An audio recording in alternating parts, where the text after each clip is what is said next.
Moses, peace be upon him, is standing in front of Pharaoh's vast palace. He has a stick in his hand, an ordinary stick.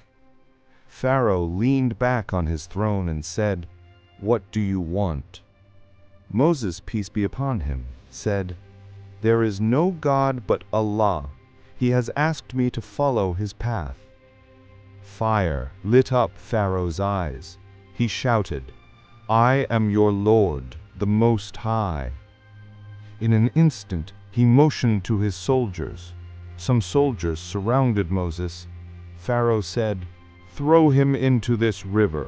The Nile will be his grave." The soldiers forcibly dragged Moses to the bank of the river. Everyone thought that this was the end, but Moses, peace be upon him, showed no fear. He closed his eyes and called out the name of Allah. At that very moment, hush! Moses' stick was thrown into the water of the river, and then the impossible happened. The stick became a snake, a huge python. The snake divided the water of the river in two, opening a dry path in the middle. The soldiers stood there in shock. Pharaoh's face turned white. Moses, peace be upon him, walked along the dry path. The water stood like a wall on both sides. Pharaoh shouted again, "Catch! Bind!"